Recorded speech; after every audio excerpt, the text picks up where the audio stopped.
Hi, welcome to Christianity Project. I'm just going to talk briefly on what fear can do to you or the impact of fear on your life as a person. Is it normal for us as people to be afraid? Is it normal for those who have Christ now that say they have the advantage to be afraid? Is it something that happens? Well, interestingly, fear comes to everyone at any point in time. Everybody has had an experience with fear at one point or another.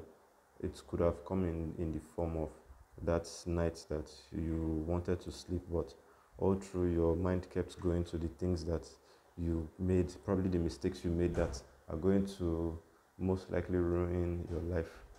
At least that's what fear tells you at that point in time. Or that friendship that you discovered was a leech for you, or something. It could be anything. That exam that you wrote or that you are about to write, anything really. It could come to people in so many different forms. It could be the fact that, oh, you've had ₦1,000,000, now you have just 50,000. Everybody still thinks you are rich, but you don't know where the next money is coming from after that 50,000 finishes. A lot of things that can cause fear. But you see, you need to know that in every tunnel, in every situation of fear, in everything that may come to you, what Jesus said we should do is to cast all our cares on him. He said we should give him our burdens, and he would give us, I'm sorry about that. We should give him our burdens, and he would give us his light burdens. He said his afflictions are light, his burden is light. We should take his light burden, give him our heavy burden, give him our heavy load that is on our back.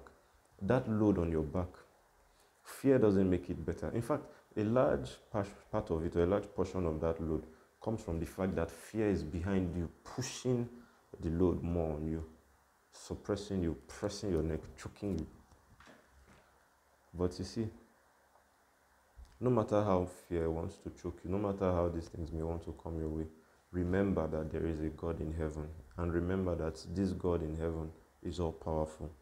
And remember that as all powerful as he is, he loves you and is very concerned about what concerns you.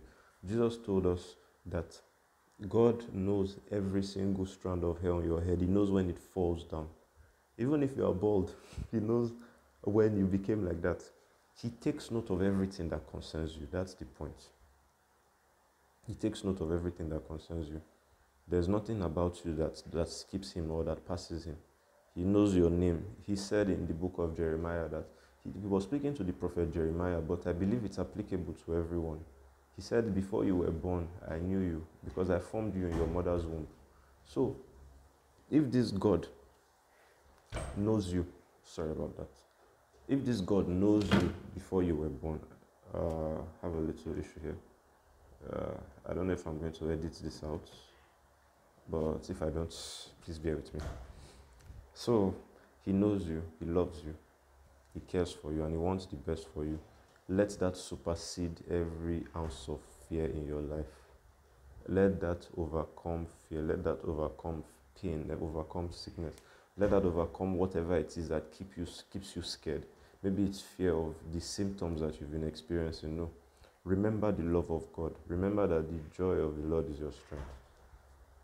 Remember that the Bible tells us in Psalm chapter 38 verse 10 that even the strong young lions sometimes can go hungry, but they that trust in the Lord will lack no good thing.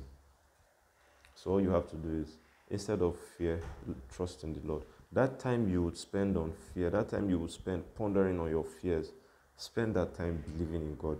Anytime you discover that fear comes to your mind or comes to you, just pray.